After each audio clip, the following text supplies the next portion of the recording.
Вы там командуете выше, ниже, лево, право. Можно немножко сделать меньше вверху расстояние. Да, вот, ну, вот так, вот идеально.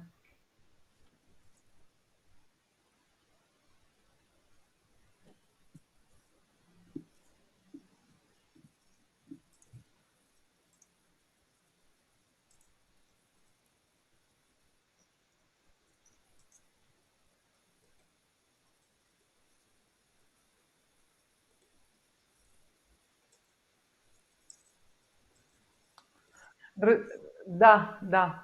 Друзья, я вас приветствую. Прошу прощения за опоздание. У нас был небольшой форс-мажорчик. Сейчас я выключу, как всегда, YouTube, вы же понимаете, я включаю ради чатов.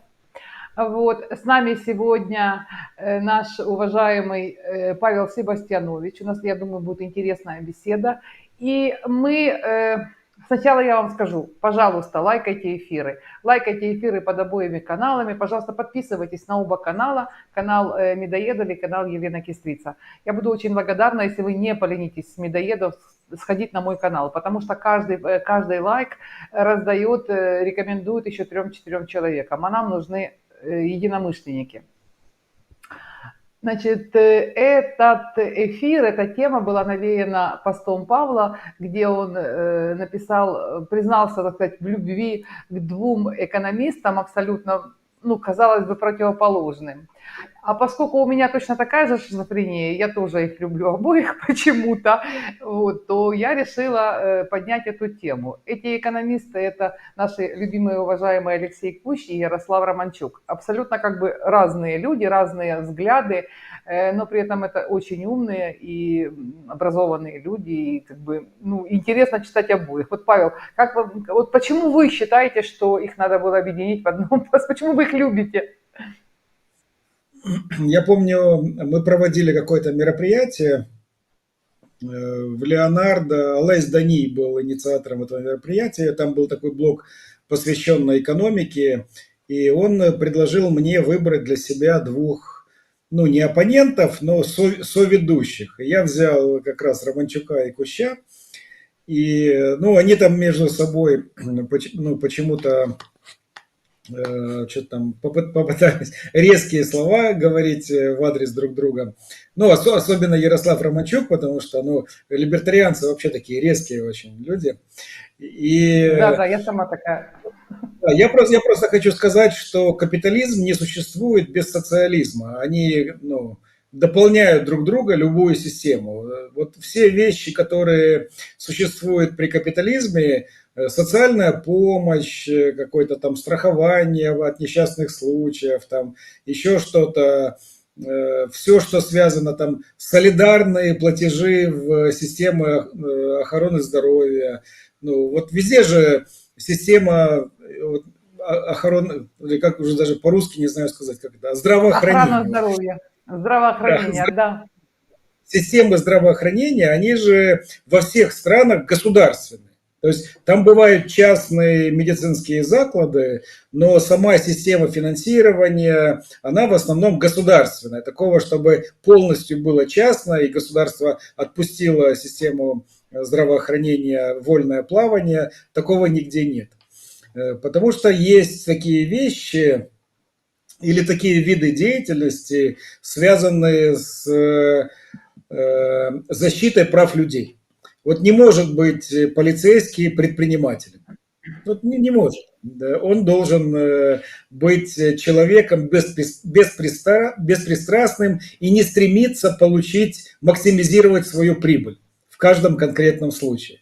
Он должен искать истину, следовать букве закона и восстанавливать справедливость.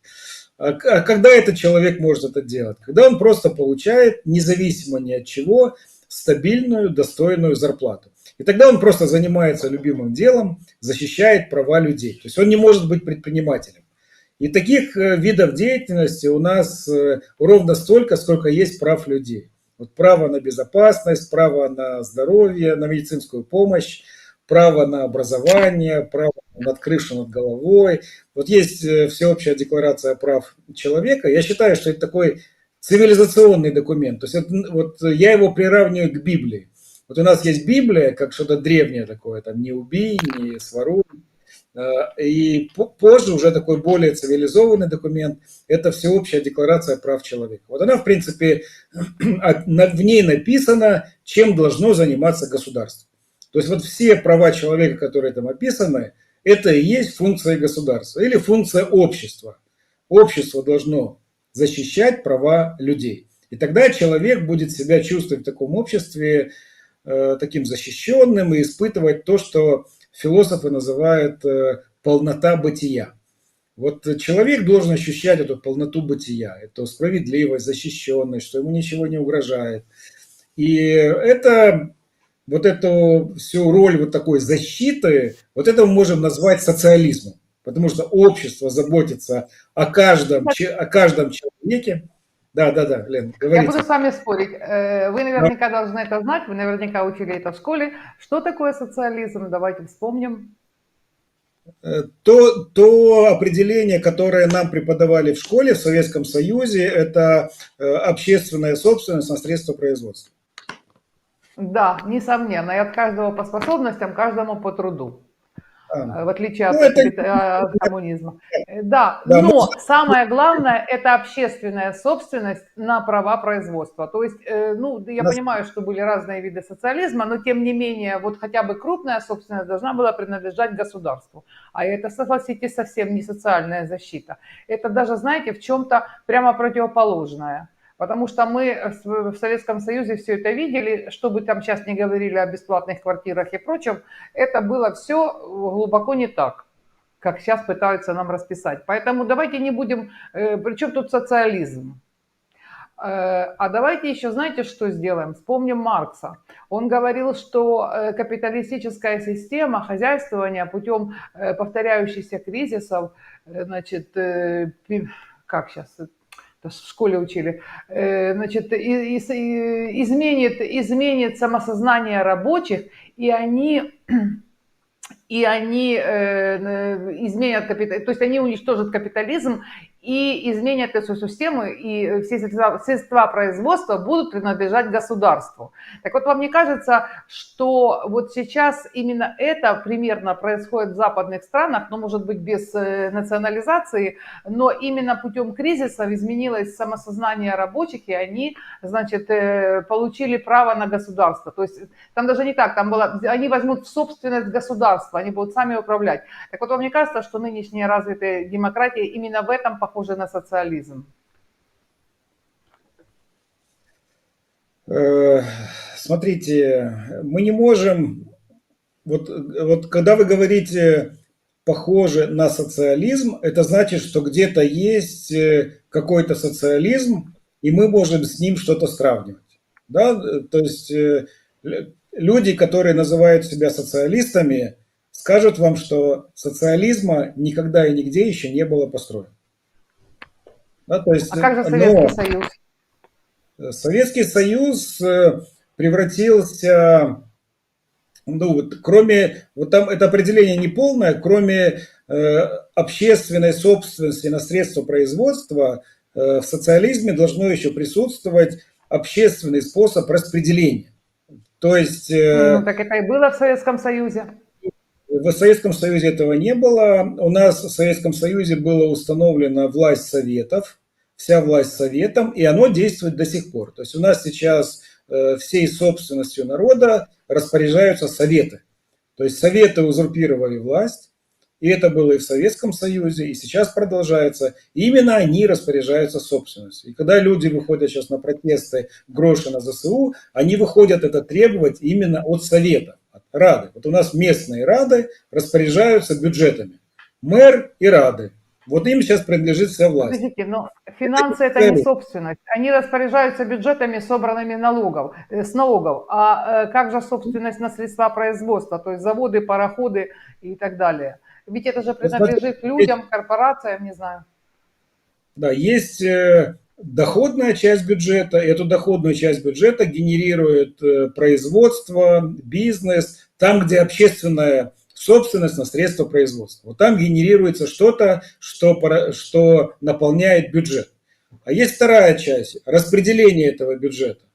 И если бы в Советском Союзе распределение бюджета занималось общество, то есть люди там на собраниях выходили, распределяли все эти бюджеты, это можно было бы назвать социализмом.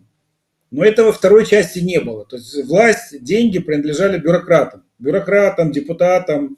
То есть на этом социализм закончился. То есть его там не было.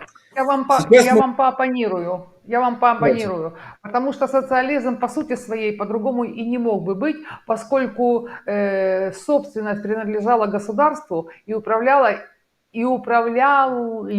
ею бюрократы, то есть чиновники. Поскольку тот, кто управляет, тот и правит, то они распределяли эту эти блага. И по-другому быть просто не может. Именно в этом главная опасность принадлежания собственности государству. В том, что обязательно, ну вот вне всякого сомнения, будет тоталитарный режим, ну или там какой-нибудь деспотический, просто потому, что экономика рулит. Но мы же с вами знаем, что у кого есть деньги, тот и заказывает музыку. Так вот, поскольку все это принадлежало государству, поэтому так и происходило. Но это был типичный, классический, другого просто вообще не бывает социализм. Именно этим он и отличался. Тем, что он мог управлять обществом. Потому что вы же помните, если тебя уволили с одной работы, если тебя уволили, допустим, ну просто ты уволился или там за прогулы, то ладно. А если тебя там за какие-то прегрешения политического характера, то ты просто не мог найти работу. Такие истории я читала, я сама этого, конечно, не помню, но я читала. Вот, допустим, даже те же евреи, которые уезжали в Израиль, они долгое время сидели без работы, практически голодали, просто потому, что их никуда не принимали. Ну, включая там всяких Цоев и прочих. Вот, поэтому вот это и был социализм. А сейчас, что мы имеем от социализма? Зарегулированность в западном Лена, обществе, правильно? вы можете называть это социализмом, но социализм это распределение, это справедливость. То есть это вот система распределения, это имеет отношение к социализму.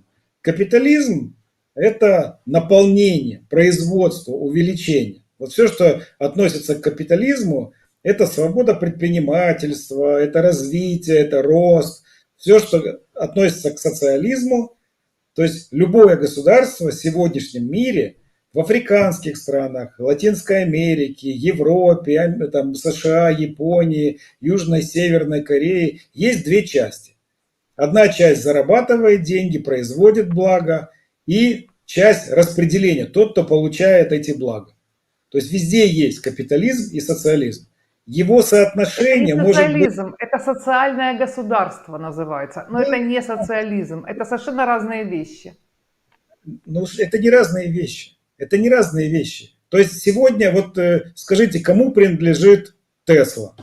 Кто собственник Тесла? Какая-то корпорация. Ну, не какая-то корпорация, а корпорация Маска. Не, По-моему, не, мне кажется, что он даже ну, уже в частном у него акции собственности. Он же кому? выкупил акции. По-моему, он их уже даже выкупил. Акции Какая-то у него принадлежит такая была история. тысячам или миллионам акционеров. Миллионам, кто покупает акции Теслы. То есть это общественная собственность сейчас, на сегодняшний день. Это общественная собственность. То есть все огромные корпорации, которые вышли на IPO и продают свои акции, это общественная собственность. Это уже не принадлежит какому-то одному человеку или двум, или трем. Это не общественная собственность, это публичная компания, публичная собственность. В том смысле, что она должна быть прозрачна, но она не общественная. Это частная собственность. Это частная собственность на акцию. Человек с ней может сделать все, что угодно. Общественная Да? собственность – это там, где этим управляет государство. Вот этим и отличается, в общем-то, социализм, то есть правом управлять собственностью. Ну, другого просто нет ни определения, ни значения социализма. Это право управлять собственностью. А социальное государство – это большое количество социальных каких-то помощей, пособий, социальных всяких льгот. То есть это большая преувеличенная, я бы сказала, забота о гражданах. Преувеличенная в том смысле, что когда чем больше бюрократия распределяет блага, тем больше она у власти. Вот смотрите, мы все время упираемся в значение бюрократии. Да? То есть бюрократ узурпировал власть. Вот эту вот функцию распределения, как бы он ее преувеличил, он ее перетянул на себя. И это, как мы видим и в капиталистических странах, и те страны, которые мы называли страны социалистического лагеря. То есть бюрократ просто стал хозяином этой жизни. И вся задача, которая стоит перед современными обществами, это как максимизировать вот ту часть, которую я называю капитализмом, чтобы доходы этого общества были максимальными. И с другой стороны, как так распределить социальные блага, чтобы крейсер «Аврора» не начал снова стрелять. Да? То есть вот и все. То есть это соотношение капитализма-социализма. Когда мы говорим, что какой-то чиновник или, как вы говорите, государство взялось за какие-то там функции, которые, в принципе, теоретически не должно оно ими заниматься, то мы переходим в раздел криминала. Это не капитализм, это не социализм, это криминал. То есть есть какой-то человек, который использует, или группа людей, которые используют свое положение для личного обогащения. Это криминал в чистом виде. То есть вот то, что у нас сейчас происходит в стране, у нас криминальное, посткоммунистическое, мафиозное, как можно сказать, государство. Об этом написана красивая литература. Это первый написал Блинкет Мадьяр про Венгрию. Как Венгрия превратилась в мафиозное государство. Посткоммунистические мафиозные государства на примере Венгрии. Очень классная книжка. Потом такую же книжку написали про Россию и такую же книжку написали про Украину. Там вот мой знакомый Владимир Дубровский, один из авторов, где они описали, как эта мафиозная патрональная система работает в Украине. То есть никакого отношения ни к капитализму, ни к социализму это не имеет. Просто криминал во власти обогащается. Вот и когда вот наш там друг Александр Сторожев там ругает в Фейсбуке, ну или кто-то еще из либертарианцев, там 5-10, любят ругать леваков, социалистов, там каких-то абстрактных, где они их там находят, не знаю, во власти они их видят. Во власти у нас криминал. То есть у нас Андрей Пышный, Даниил Гетманцев, Сергей Марченко, Денис Шмыгаль, люди, которые пришли обогащаться. Им абсолютно все равно, что там в стране, капитализм, социализм, какие там средства производства, кому они принадлежат, какие там социальные программы, сколько там пенсионеры получают. Им это абсолютно плевать. Люди пришли обогащаться. И война абсолютно не изменила их план. Поэтому вот эти вот две чаши весов, социализм, капитализм, а также можно сюда набросать кучу всего разного там кейсианства, шумперетианства, мезесианства и чего угодно, оно все везде добавлено вкраплениями в каждую экономическую политику любого государства. Поэтому обвинять кого-то, кто он более социалист, более капиталист, ну, наверное, можно, да, потому что надо видеть, что в стране живет там 12 миллионов пенсионеров, половина из которых за чертой бедности, да, там по 3000 гривен получают. Ну, что вы можете сделать с этими людьми? Выкинуть их на свалку вы не можете, да? Надо их все равно содержать. Поэтому в вашей стране будет социализм. То есть, что бы вы, какие экономические реформы не предлагали, часть из них будет социальной направленности. Поэтому, естественно, надо развивать экономическую свободу, чтобы предприниматели могли зарабатывать деньги. И такая была система перераспределения, когда не было в стране нищеты. Огромное количество стран эту проблему решили с помощью социальных программ. Вот Китай это что у нас? Капиталистическая страна или социалистическая? Китай – это тоталитарная страна, поэтому она очень сильно давит, у них достаточно сильно давится бизнес и совершенно не свободная у них экономика. Хотя да, в Да? какой-то степени, это как бы, может, они там какие-то мелких не трогают, но крупные корпорации, крупные бизнесы у них под Я не государством. знаю, я Так вот же, сейчас как и в России. я интересуюсь Россия – это свободная экономика. я сейчас интересуюсь автомобильным бизнесом и смотрю, Мгм. как в Китае развивается вот этот рынок электромобилей, гибридов. Что там творится, какое количество новых игроков выходит на рынке, кто-то банкротится, Но вот эта конкуренция сумасшедшая, которая там есть, огромное количество венчурных фондов, которые с удовольствием вливают миллиарды долларов в новые заводы, когда каждый сейчас там Huawei, Xiaomi, вот эти вот цифровые гиганты, каждый выпустил уже свою линейку электромобилей. И они там, все эти электромобили до 100 километров разгоняются за 4 секунды.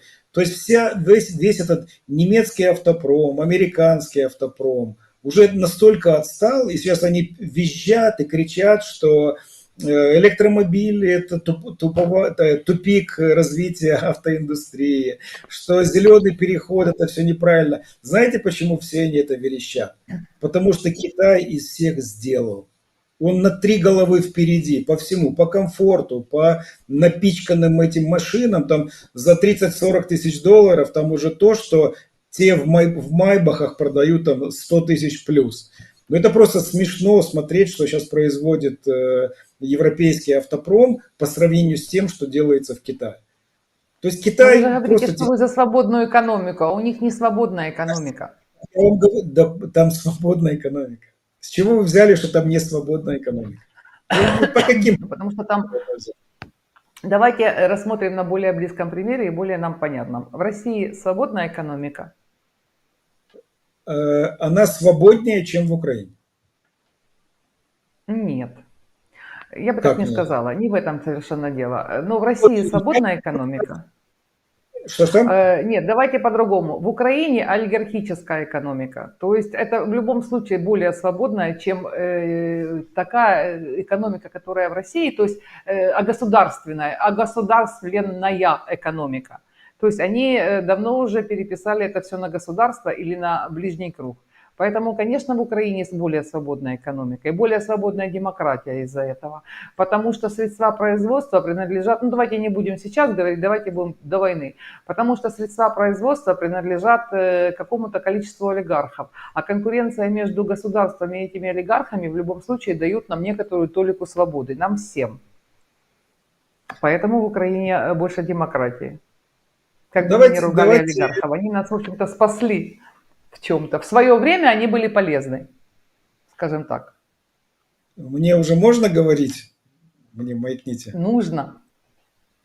Значит, если мы обратимся к данным за довоенным, то Россия была на 91 месте по экономической свободе в рейтинге, Украина на 130-м, Беларусь на 95-м.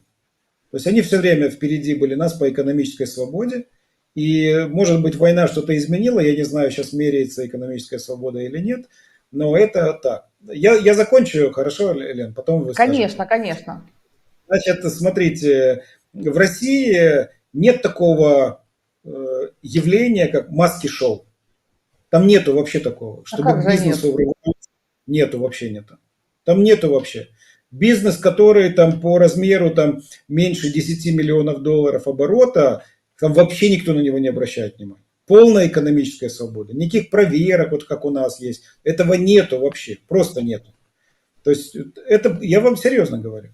То есть бизнес там развивается свободно, никаких у него нету проблем. Нету вот этих сумасшедших фикторей с возмещением фиктивного НДС.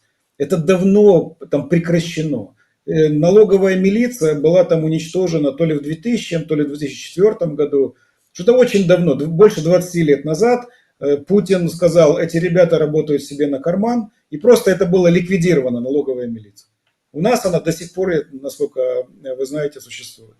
И поэтому Россия экономически свободная страна. Поэтому там очень так быстро налаживается производство дронов огромными количествами. Все, что требуется там от государства, это просто залить деньгами эту отрасль.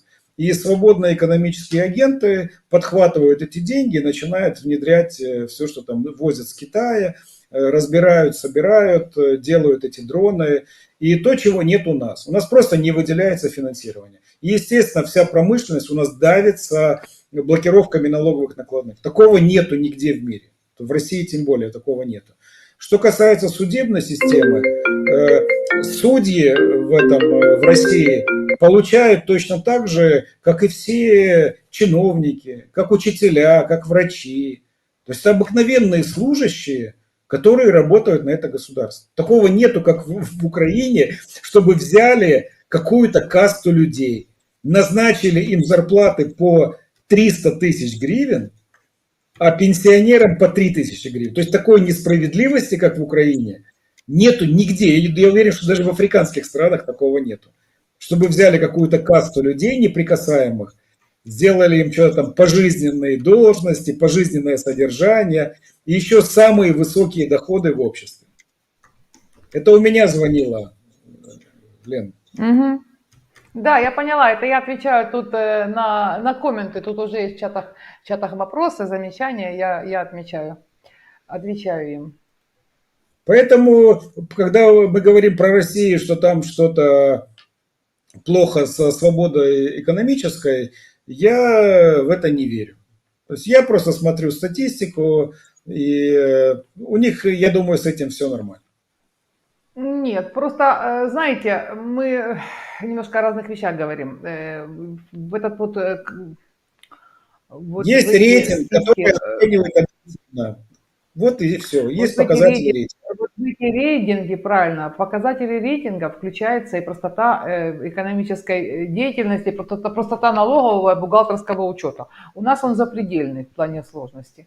Вот. И поэтому мы проигрываем. Мы проигрываем не собственно бизнесом, наверное, хотя, ну, я не говорю, кому проигрываем, я не говорю про западные страны. Я говорю, что у нас во многом в этом рейтинге мы проигрываем из-за того, что у нас очень сложная налоговая и бухгалтерская система. Причем даже уже и Но мы, бухгалтерская. Как странно. мы Казалось бы, что можно сравниваем, придумать в бухгалтерии, блин, классической? А можно. мы сравниваем две системы, украинскую и российскую. Российская, там экономика свободнее. Это говорят рейтинг. Но это объективно. Зачем нам об этом? Нам можно об этом даже не спорить. То, что у нас информационное пространство заполнено страхами про Россию, ну это естественно. Они наш враг, они агрессор. Мы Да нет, должны о них говорить. не в этом дело. Я во многом с вами согласна, особенно когда касается вот того, чего я сказала, то, что мы говорим про ведение бизнеса в плане налогового учета, регистрация налоговых, вот эта вся бюрократия налогов. Вот я с вами полностью здесь согласна, вы же знаете, что да. Я вообще процентов на 70 согласна с вами со всем, что вы сказали во время этого эфира. Вот. Ну, я немножко вам оппонирую для того, чтобы было интереснее обсуждать.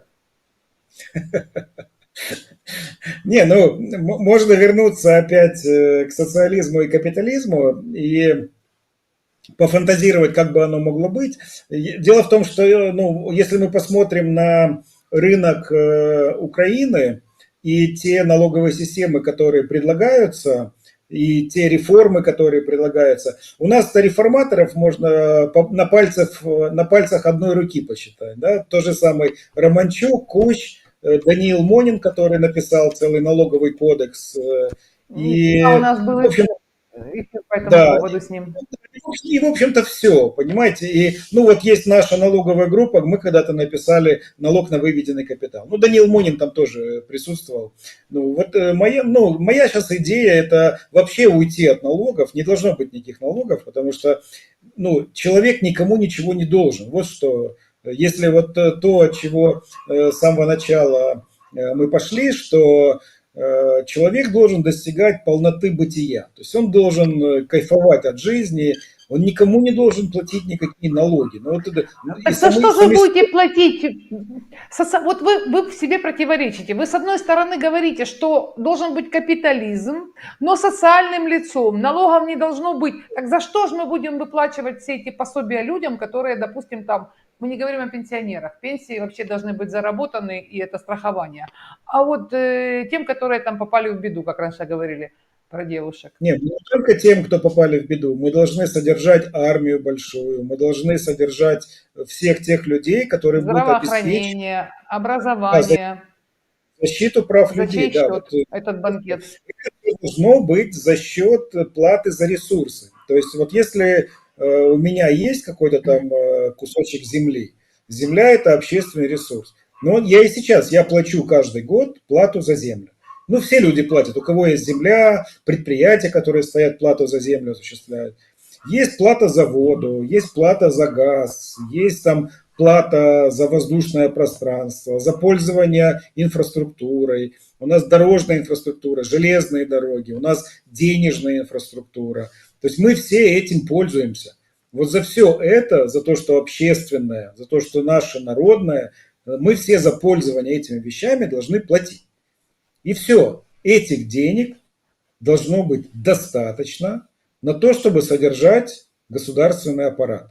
Армию, Ну, если полицию. их, подождите, ну если их будет достаточно, то вы извините, что я вас перебиваю. Просто так интереснее, ну как бы веселее беседа. Если их будет достаточно, то скажите, пожалуйста, с чего тогда у нас будет меньше налоги? Вам не кажется, что вы просто переложите налоги с бизнеса на людей? Вот, например, ваш участок, который у вас есть, ваша земля там какая-либо, да, частная, с какого переполоха она вдруг стала народной, если я ее уже купила однажды? У меня тоже есть какие-то там участки земли, я не имею в виду коммерцию, я имею в виду сугубо вот там, ну, под жилье. Вот, то почему я должна снова за них платить? Почему я должна платить, например, за недвижимость или за Вы- машину, или я еще ни за слова что? не сказал про недвижимость и про машину, потому что это не является общественным ресурсом. Это то, что вы купили на какие-то заработанные деньги. Земля– А это земля? природный, земля– это природный ресурс, и он в Конституции прямо написано, что это наше общее народное достояние. Вы можете оформить его как право собственности, вы можете оформить право аренды, вы можете право пользования оформить. Неважно, все люди, какой бы документ у них на землю не был, все они платят за это. Вот вы же платите за землю? Конечно. Конечно. То есть все мы платим. И это естественно, платить за землю, потому что это общественный ресурс. И то же самое должно быть везде. Вот тут мы сейчас, когда через банк перечисляем какие-то средства, мы все платим комиссию. То есть каждый банк с Банку. нас взимает комиссию все время за пользование, за свои услуги. Вот, то есть это инфраструктура, то есть каждая транзакция. И вот это все наши общественные ресурсы. Гривна– это наш общественный ресурс. За пользование этими ресурсами, за то, что кто-то следит за ней, печатает ее, там, возобновляет ее все время, следит, чтобы не было инфляции. Все это стоит. Вот пользование всеми общественными ресурсами должно оплачиваться. Я когда-то посчитал даже, сколько там, за что мы должны платить. Допустим, за лес. Да, вот за лес. Должны мы платить за лес или не должны мы платить за лес? И вообще с леса может быть какой-то доход для страны? И у нас получается так, что вот у нас столько леса, что его естественный прирост, вот естественный, мы ничего не вкладываем, ничего не делаем, вот у нас просто на территории Украины есть лес, и он растет. И вот ежегодный прирост, если просто это срезать, не как деловую древесину, а просто как дрова, по самой низкой цене продавать, вот как дрова кубометрами, это 35 миллиардов гривен в год.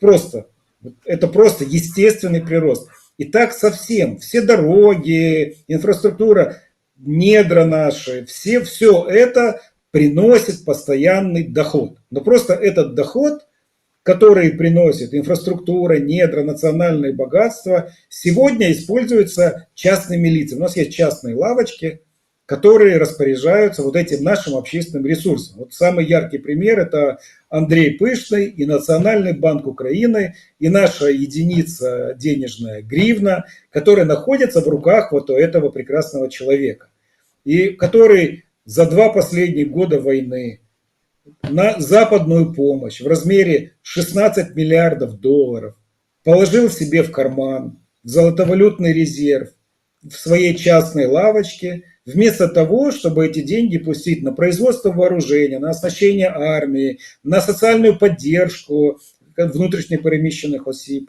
на то, чтобы построить социальное жилье для тех, кого сейчас эвакуируют примусово с тех территорий, которые сейчас россияне захватывают. То есть вот, а человек просто положил их себе в золотовалютный резерв. Человек организовал схему депозитных сертификатов.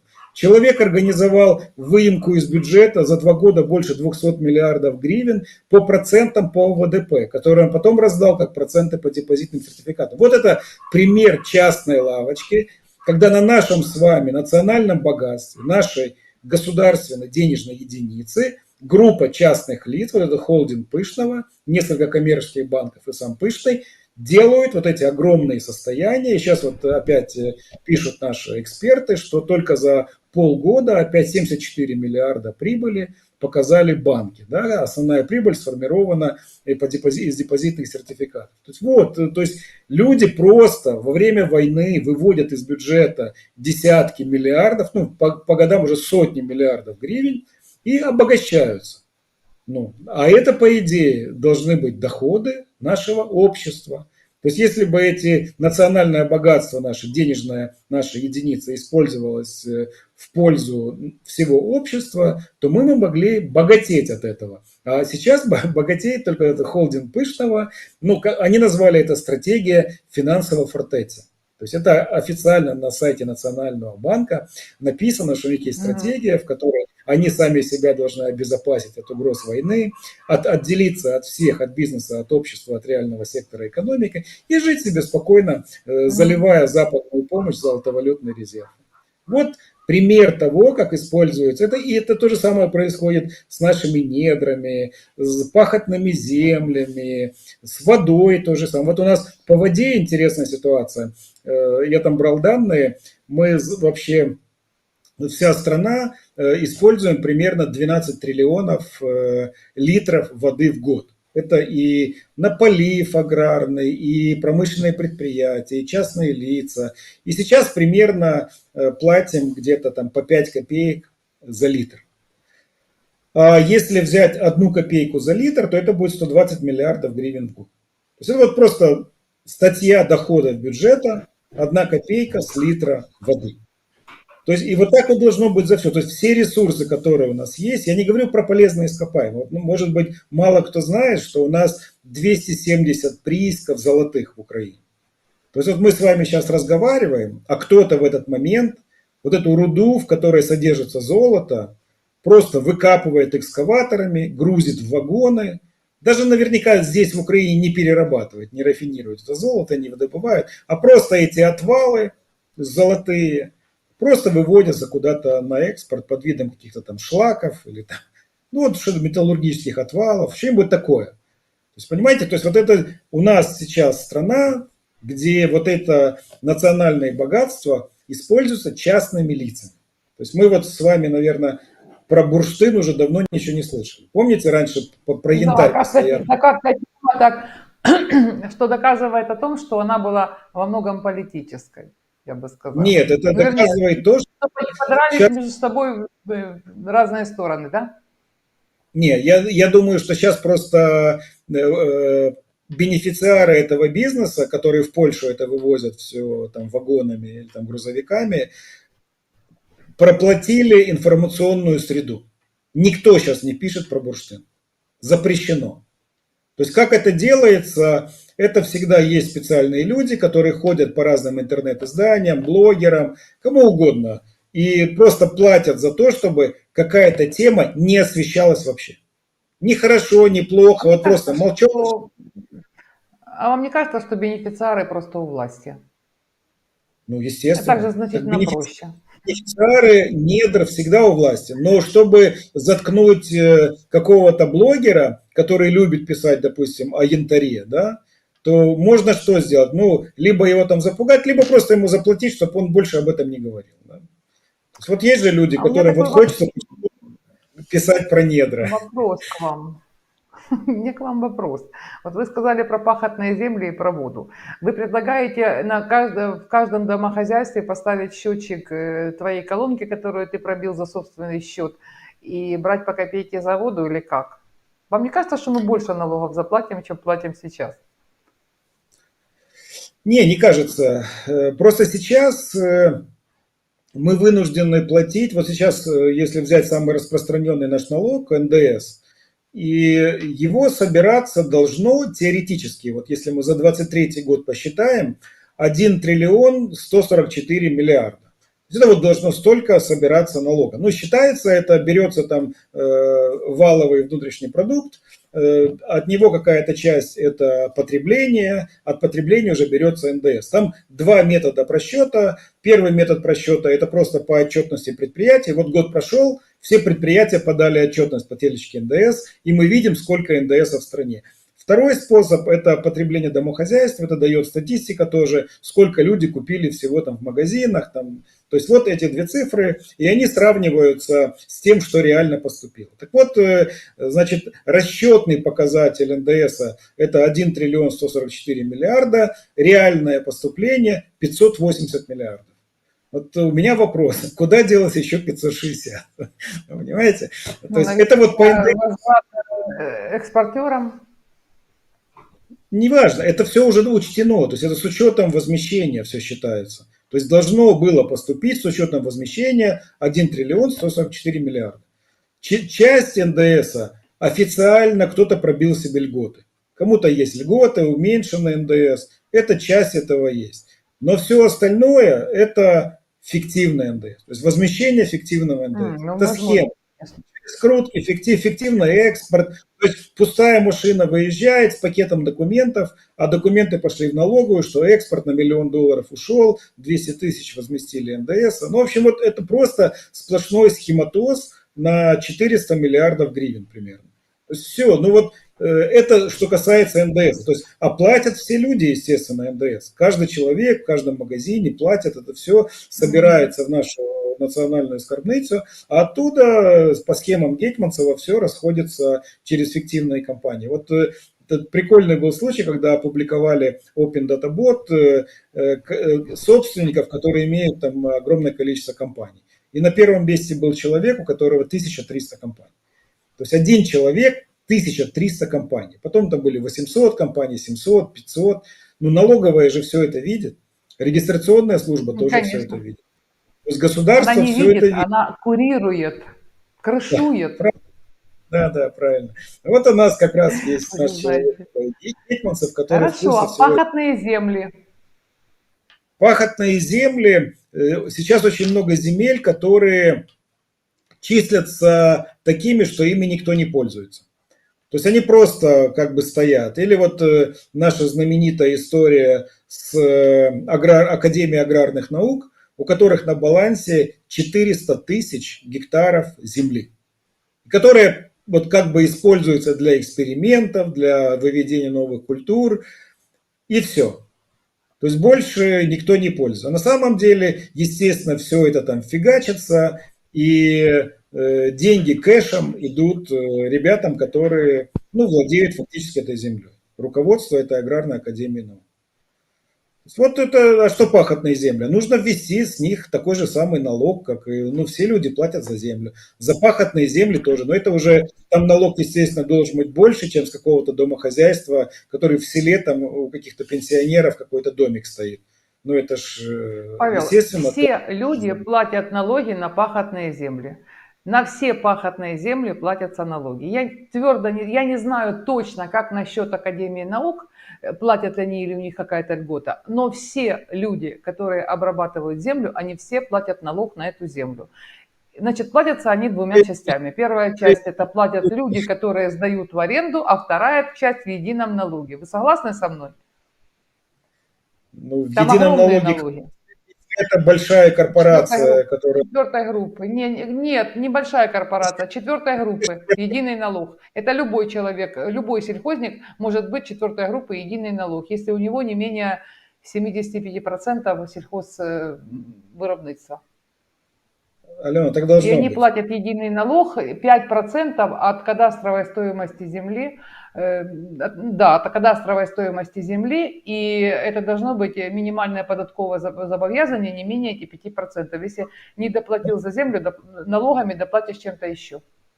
Но вы понимаете, что есть огромное количество земли, которое не учитывается и просто пашется, и зерно сдается за кэш. Нет, это не настолько все. Я изучала эту тему, у меня даже эфир был, и я к нему готовилась, изучала статистику. И, кстати говоря, у нас совсем не так много олигархов, и вернее агрохолдингов, как мы привыкли считать. Они занимают совсем небольшую долю. У нас очень много фермеров и хозяйств, которые, скажем так, до 10 тысяч га. На самом деле 400 тысяч гектар – это небольшая цифра. Это небольшая цифра. Это примерно 400 фермеров. То есть это немного. Это не так много, как кажется на самом деле. Потому что 1000 га это небольшой участок. Я имею в виду как производство. Мы же не Польша, где у них там 2 га фермер. У нас фермер, ну, хотя бы от 100 гектар, там, 1000, Миллион 200, долларов 5, это 600. много или мало? Миллион долларов это много или мало? Сколько? Миллион долларов. Ну, Это смотря много для или мало? чего. Миллион долларов, если ты идешь покупать самолет, то это очень мало. А если ты просто хочешь спокойно где-то отдохнуть, то это нормально, хорошая цифра. Точно так же и 1000 гектаров. Нельзя сказать, это много или мало. Мы считаем по доходам. Я примерно представляю, сколько зарабатывает с гектара сельхозник. Мы это 100 раз обсуждали уже на эфирах. Я думаю, что и вы это тоже знаете. Это не такие большие деньги, 1000 гектар, на которые может спокойно прожить семья. Обычно люди, ну, 1000 еще так ничего, еще неплохой доход. Но вообще обычно у них еще есть дополнительные какие-то доходы. Вот. А те, у Вы кого знаете, 100-200, те вообще еще может охранником где-то работать. сколько у польского фермера в среднем гектар? Ну, там они говорили, у них от 2 гектар. 35 максимум. Потому что И они на самом деле никакие не фермера. Они давно живут уже за другие деньги, они перегоняют через свою землю точно так же, как и у нас. Поляки не тупее наших, не тупее. И, может быть, не более законопослушны. Они своим фермерством прикрывают просто вот эти вот перегонки сельхозпродукции, включая украинскую. На 35 га невозможно прожить. Это не товарное производство, это просто политическая, как бы сказать, единица, которую очень удобно использовать как электорат. э, Я хорошо даже просто не знаю сельское хозяйство, я с ними работаю много лет. Я знаю, сколько они зарабатывают, я знаю, чем они дышат. Наши, конечно, не поляки. не просто сказать, что миллион польских фермеров все зарабатывают на перегонке какого-то материала, что они не производят вот те миллионы банок Нет, тушенки, там, миллионы подождите, банок мы о улит, чем говорили? возможно, Нет, мы каких-то. же говорили о пахотной земле. Мы же о пахотной земле говорили. А Да овощникам подождите, не надо столько пахотная земли. земля, мы ее так называем, это сельхозземля. И то же самое Нет, у поляков земля, тоже, это земля собственности. Но у них ограничено 30 да, давайте, гектаров. давайте Да, вы говорите, разделим. То есть, допустим, тысяча животноводство гектаров, им нужно меньше земли. а зачем Я мы с имела в вами виду будем... именно под растениеводство. Нет, смотрите, если мы сейчас начнем разделять, делить на культуры, ну, в этом нет никакого Это смысла. важно, это Есть, важно. есть земля, но это важно, но это дело фермера, как он будет использовать эту землю. Ладно, мы вообще-то не об этом, у нас эфир, бог с ним. Мы с вами еще потом после эфира всласть поспорим. Э, И на самом деле вы много верного сказали, конечно, про наше государство. Тут вообще не Нет, поспоришь. я имею в виду, что Вот. Но хотелось бы новая все-таки система, понять, чем вы будете заменять. Я не вижу, чем вы замените налогообложение. Понимаете, то, что вы говорите, если мы имеем какое-то количество бюджета, мы его должны собрать. Так какая разница собирать по копейке за воду с людей, которые эту воду сначала сами выбили, а потом еще за канализацию заплатили, за выкачку огромные деньги. Или так, как сейчас, налог на прибыль, НДС и прочее. Может быть, просто администрирование убрать сумасшедшее. У нас, кстати, очень неплохая налоговая система. У нас плохое администрирование. нет, смотрите, я исповедую какую идеологию. То есть человек должен платить за что-то, за что он понимает, за что он платит. Вот человек, который родился в Украине, на своей земле, которая у него там, пусть будет в собственности, да, но за которую он все равно платит, потому что это общественный ресурс, вырастил картошку и продал эту картошку своему соседу, с какой стати этот человек должен перед кем-то отчитаться, за сколько он продал, какое количество продал, какие у него были затраты, с какой стати он должен перед кем-то за это, за свою эту доход, прибыль отчитываться. Я считаю, что он не должен. Если он заплатил за землю, за воду, за все другие, за электроэнергию, за газ, платит за дороги, которыми он пользуется, все, этого достаточно. Но это же не Я же, налоги. Чем вы бюджет наполните? Вы так я сейчас же вам сказал, вернетесь? одна вода только Чем? 120 миллиардов будет только от этого. Если вы недра посчитаете, Там колоссальные деньги. То, что у нас за недра собирают 56 миллиардов в год, это смешно просто. Это смешно, Ну, это сколько вы каждое выкапывают. домохозяйство заставите поставить счетчик. У нас сейчас у всех Так? стоят счетчики. У нас у всех Это стоят мы в счетчики. квартире живете. Это вы в У нас квартире живете. А 80. частные дома? Я живу в частном доме, у меня стоит счетчик. Э, На что? Я Значит, живу, у вас есть центральная вода. да, но у нас коттеджный городок, у нас центральное водоснабжение, да. А если вы выбиваете скважину, вот у меня, наверное, скважина, я сначала деньги трачу, чтобы ее пробить, а потом я трачу деньги, чтобы вывести канализацию. Кстати, очень немаленькие деньги. Поэтому я думаю, господи, если я еще по копейке буду за воду платить, я заплатила за землю, я заплатила за участок. Это деньги уже обложенные налогом и мною заработанные, обложенные налогом. После этого, значит, я выкопаю сама скважину, заплачу за воду. Так в чем тут справедливость, я понять не могу. Справедливость в том, что все люди платят за общественные ресурсы. То, что вы выдолбили скважину и вложили туда кучу денег, вполне возможно, что это должно быть зачтено в вашу плату за воду. И вы никогда за свою жизнь по копейке не выплатите эту сумму. Значит, вы не будете платить всю свою жизнь за воду. Это же нормальная ситуация. У нас 87% людей живут в городе. У нас городская страна, урбанизированная. В селе живет у нас всего 13% населения. Поэтому мы Ну, можем на это пригороды у вообще нас немало занимают. Пригороды у нас очень много занимают. В городское население обычно еще зачисляют пригороды, и они у нас весьма обширны. не будет там все равно такого массового ну, населения, которое каждый себе долбит скважину. Основное потребляется в городах и на предприятиях. Основное потребление воды это промышленные предприятия потребляют. То есть обращать внимание на того, что какой-то отдельный человек где-то в себе пробил скважину, ну, это смешно. Всегда должна быть какая-то рациональность в сборе таких платежей.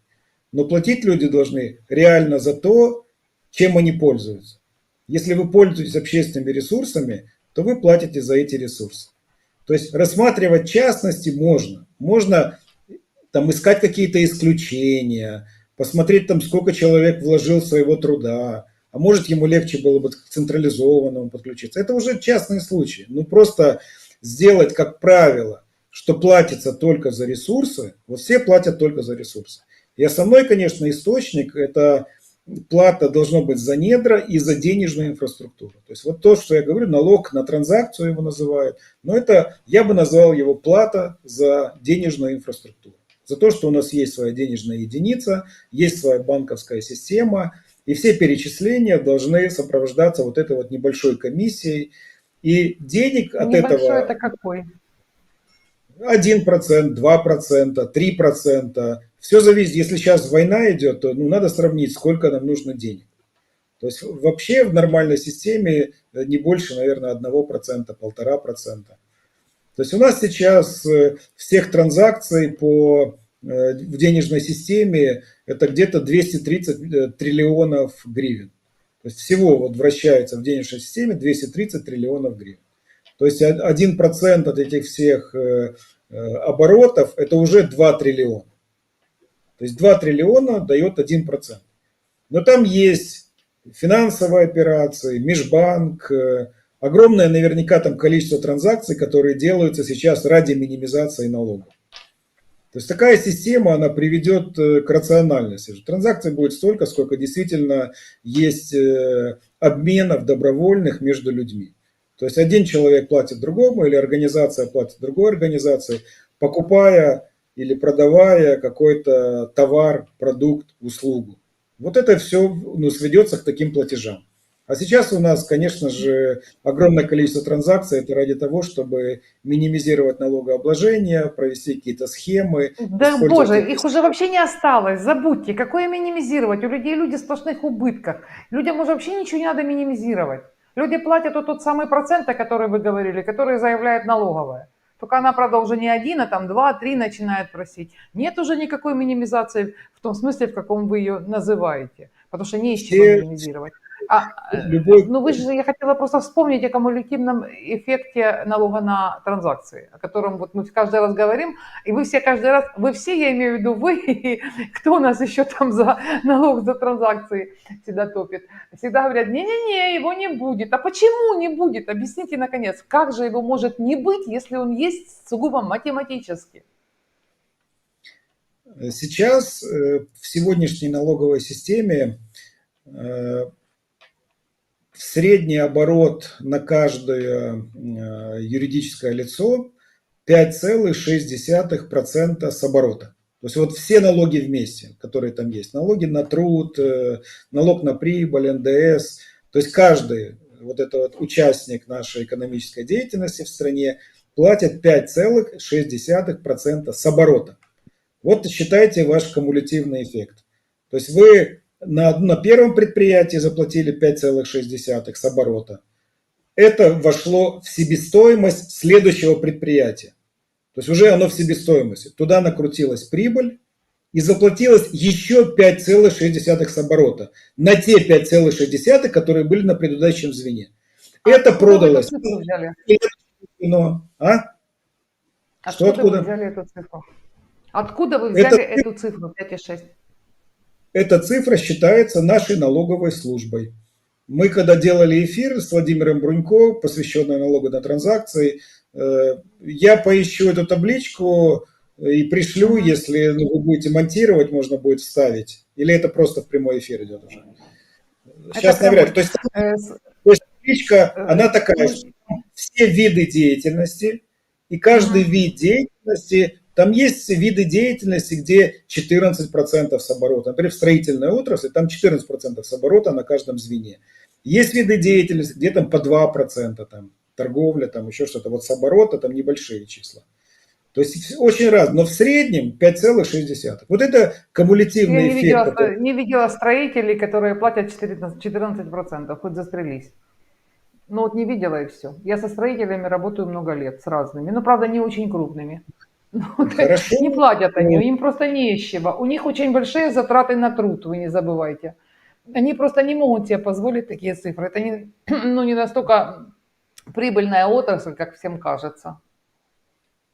То есть, если мы возьмем от копания песка, производства цемента, торговли стройматериалами и сдачи готового жилья, то все это входит в эту цепочку. Каких строителей из них вы имеете в виду, я не знаю. То есть, если человек копает песок и продает его, то во сколько раз он может увеличить стоимость песка? В 2, в 3, в 5, в 10 или во сколько? Или вы Так считаете, что он... песок ему вообще ничего не стоит. Тут надо считать, сколько он платит налогов за землю и прочее, и сколько он платит за труд, и ну, прочая себестоимость добычи этого песка. Сам песок ему ничего не стоит. Люди берут карьеры в разработку и разрабатывают. Все, что строительные компании подают отчетность в налоговую, налоговая именно этой отчетностью и оперирует. Что происходит в реальной жизни, никто из нас не знает. То есть это в статистике не учитывается. Но то, что когда вы говорите мне про кумулятивный эффект, вот оно как бы вызывает, особенно когда мне говорят, что может быть 12 цепочек, 15 цепочек. Есть всего 4 цепочки. Больше вы ни на одном производстве не найдете. Есть сырье и переработка его в полуфабрикат. Потом есть полуфабрикат в заготовку. Потом есть мехобработка, потом сборка. Все, точка. 4 точки, 4 единицы. А продажу вы не учитываете, уже 5-я. Все остальное идет параллельно. То есть то, из чего собирается конечный продукт на производстве, это идут параллельные цепочки, они же не последовательны. То есть металл идет, стекло идет, пластмасса идет. Ну и продавать Нет. может... Ну смотрите, давайте считать. Вырастили пшеницу, это 1. Смололи муку, это 2. Отвезли на фабрику, испекли хлеб, это 3. И потом Все, его продали, конечно. это 4. Так это всего лишь хлеб.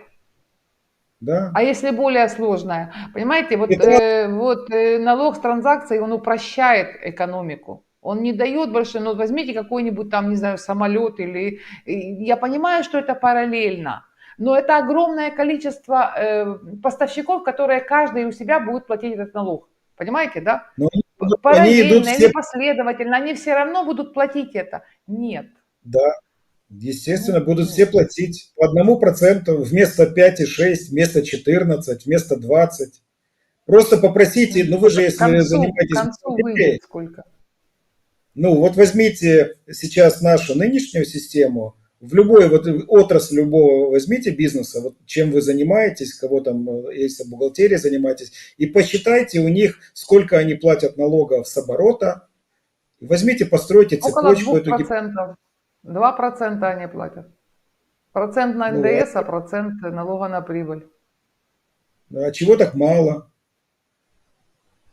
А потому что не из чего больше. Я знаю, что просят больше, но просить это ж не значит платить.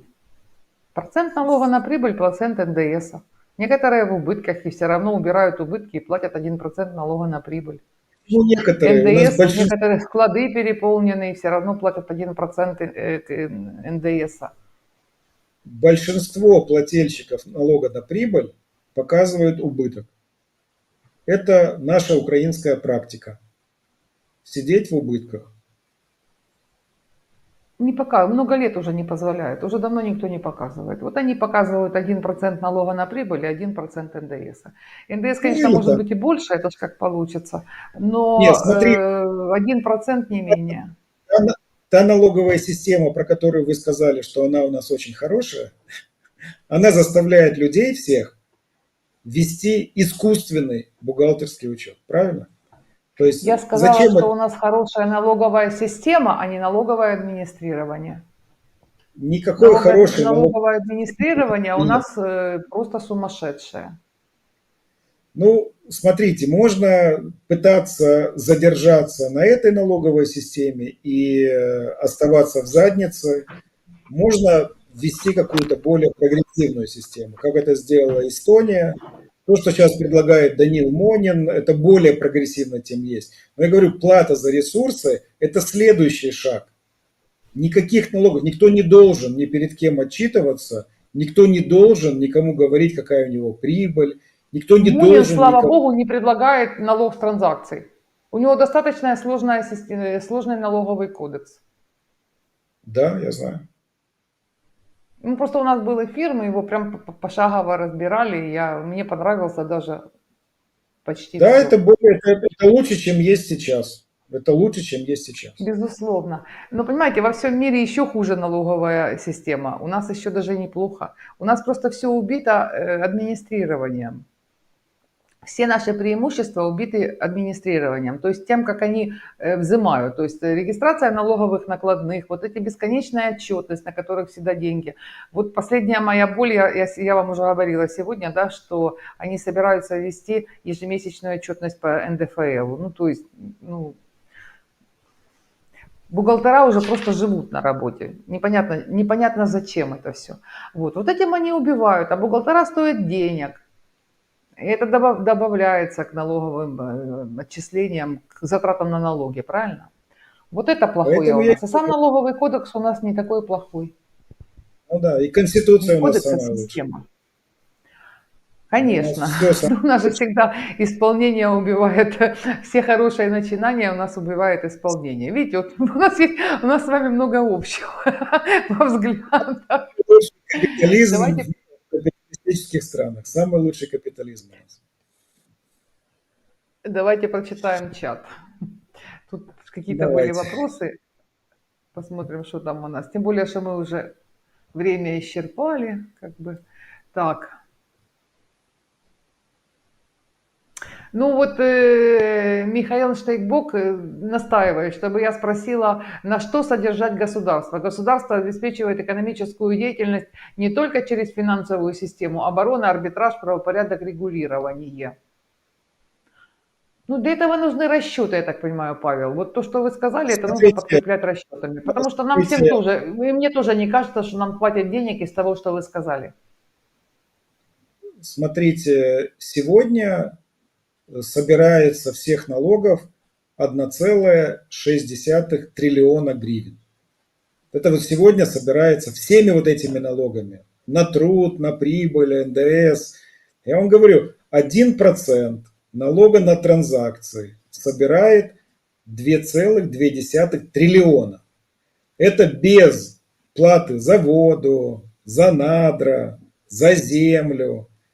То есть это огромное количество денег. То есть естественно, что его даже не надо 1% транзакций. Должно быть меньше даже с транзакций. Просто сегодня война, может, и надо собирать больше. Плата за землю.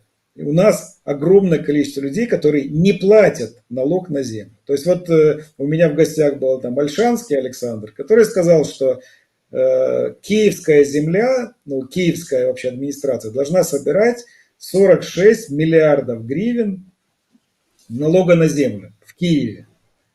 У нас собирается, я не знаю, какая там пятая часть от этого, может, там, может половина. Но просто есть, вот есть какой-нибудь завод, и он для себя выбивает через Киевскую Раду, через мэрию льготную ставку какую-то, потому что он развивается, инвестирует и не платит налог на землю. И несмотря на то, что вот Алена сказала, что все, кто обрабатывает землю, платит налог на землю, я точно знаю, что есть огромное количество людей, которые пашут, собирают, но никаких налогов не платят в бюджет. Они просто рассчитываются с местной администрацией. Поэтому огромное количество людей не платят за те ресурсы, которыми они пользуются. И ну, хотя бы этот один налог с транзакции, который плата за денежную систему, он уже собирает больше, ну, может собирать больше налогов, чем все налоги, существующие сегодня. Если мы будем добавлять к ним плата за дороги, плата за железные дороги, за недра, воздушное пространство, воду, газ, то это все, налог на транзакцию будет уменьшаться, уменьшаться, уменьшаться. Я же говорю, если только одна вода 120 миллиардов, то есть это 10% бюджета считается. Ну, все значит, чем мы будем наполнять бюджет. Я же перечисляю. Вот всеми этими вещами будет Понимаете, это же бюджет. не расчеты. Вам так, ну, вернее, вы считаете, ну, вы нас не убедили. Никого. Я читаю чат, Миша правильно говорит, а чего я должен переводить, чего я должен переводить, я там девушке отправлю, я должен заплатить транзакцию. Да все просто в кэш уйдут. Все тупо уйдут в кэш. Причем в Смотрите, кэш вы уйдет сегодня, как бизнес, так и население. Алена, вы И сегодня еще уходите. дополню вопрос. Алена, Подождите, вы все время говорите что, о плате за финансовую систему, но да. финансовая система – это банки. Будем считать, что они частные, не будем сейчас уточнять. Это частные банки, которые там, мы им и так платим. Так какая же это плата за финансовую систему? За Так, начнем. за финансовую инфраструктуру, вернее, вы говорите. Деньги, денежная единица гривна – это национальное богатство. За пользование этим национальным богатством все должны платить. Денежная система организована Национальным банком Украины, регулятором. Все правила, которые существуют благодаря регулятору, те единая денежная система, которая регулируется Нацбанком, куда входят все коммерческие банки, государственные банки, это все наше достояние. За это все мы платим. Только сегодня мы платим комиссию банкам, а должны мы платить это просто за пользование этой системой в бюджет. Вы говорите, все уйдут в кэш.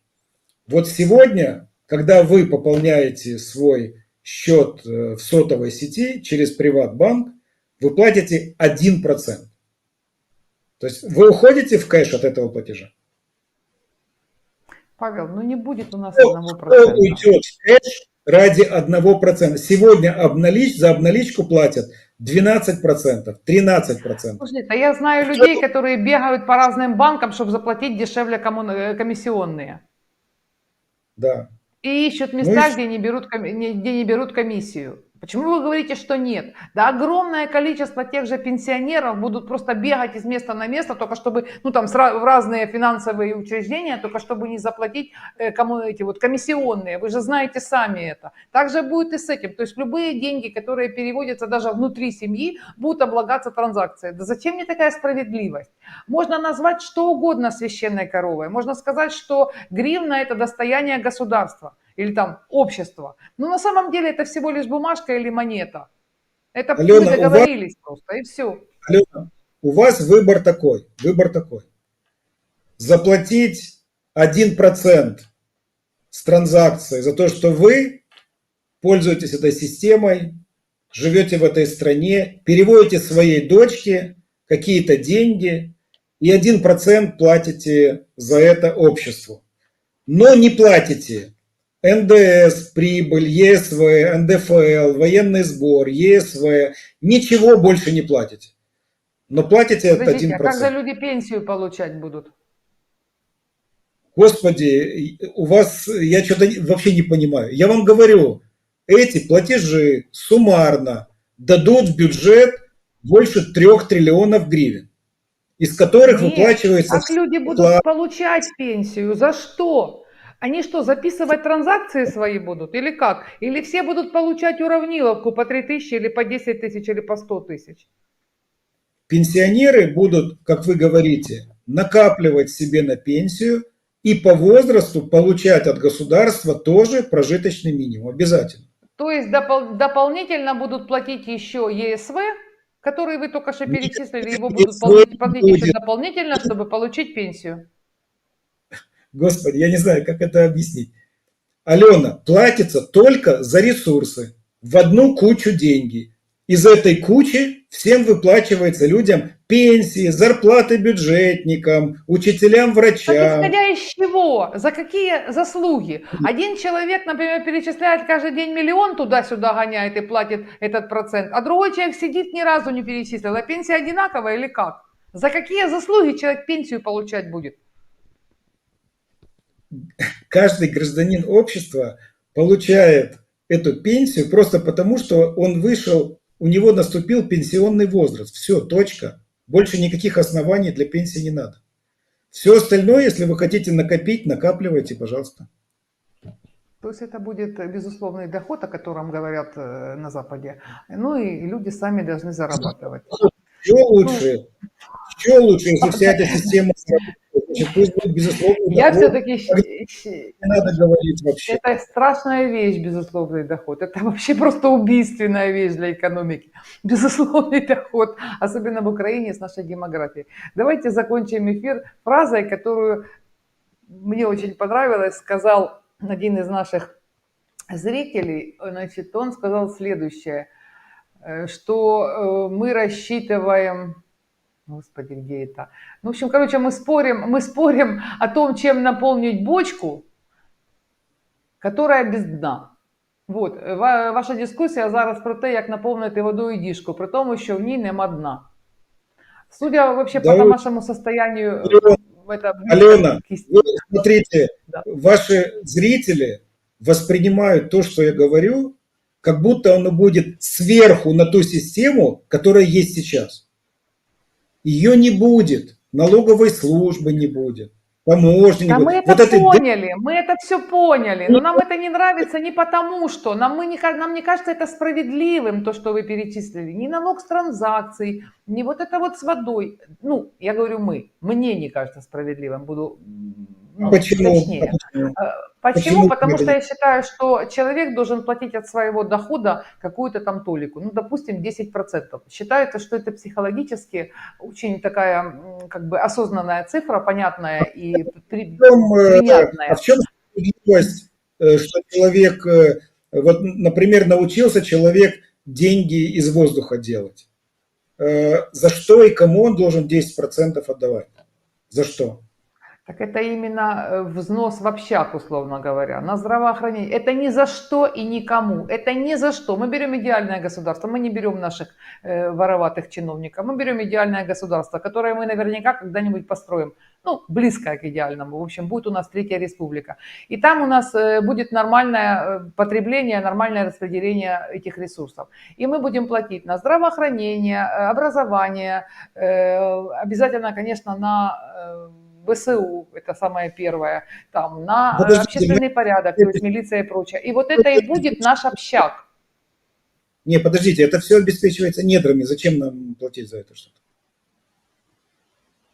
То есть это все нашими ресурсами. У нас под ногами все это лежит. Триллионы долларов. Зачем кто-то должен что-то платить куда-то? Я не понимаю.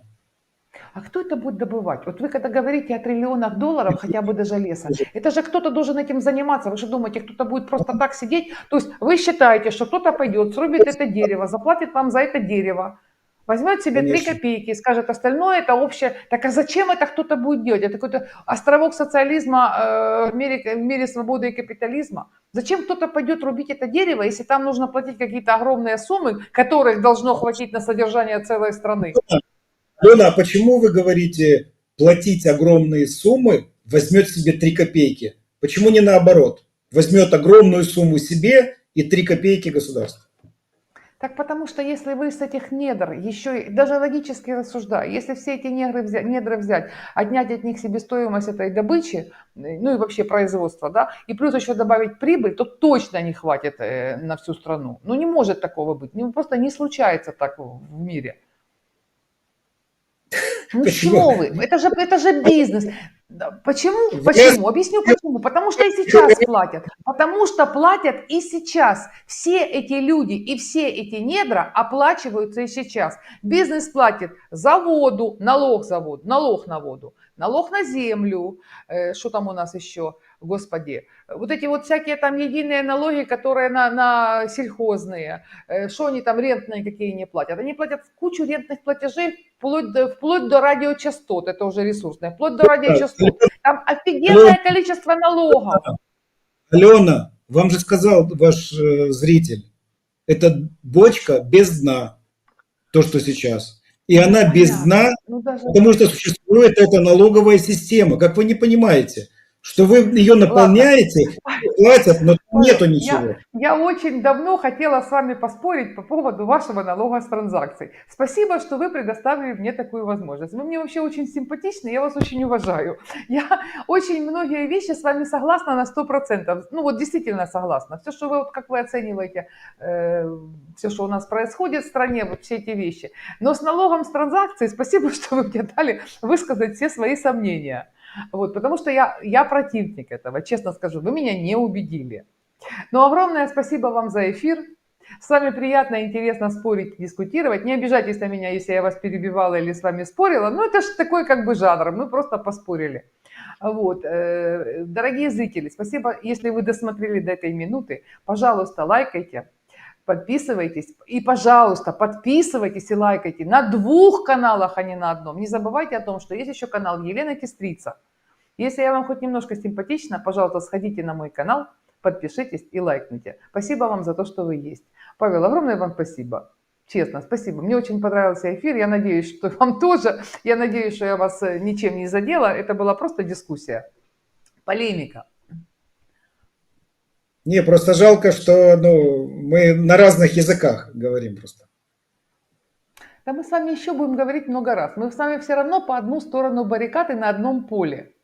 Вы выбираете существующую систему, я не понимаю, зачем только. Нет. Ну, давайте еще сделаем один эфир и еще раз попробуем разобраться, насколько... Давайте сделаем, знаете, в каком ракурсе? Давайте возьмем Надо уже более точно. Про базовый доход надо сделать. Да боже избавь. Вы что, сторонник базового дохода? Да любой нормальный человек сторонник базового дохода. Все, следующий эфир у нас про базовый доход. Если я смогу сдержаться и не спорить вообще 100% времени. Ну, надо Спасибо вам определиться, огромное за эфир. справедливость, да. Все тогда, пока. Спасибо вам огромное. Всем пока. Не несите мед.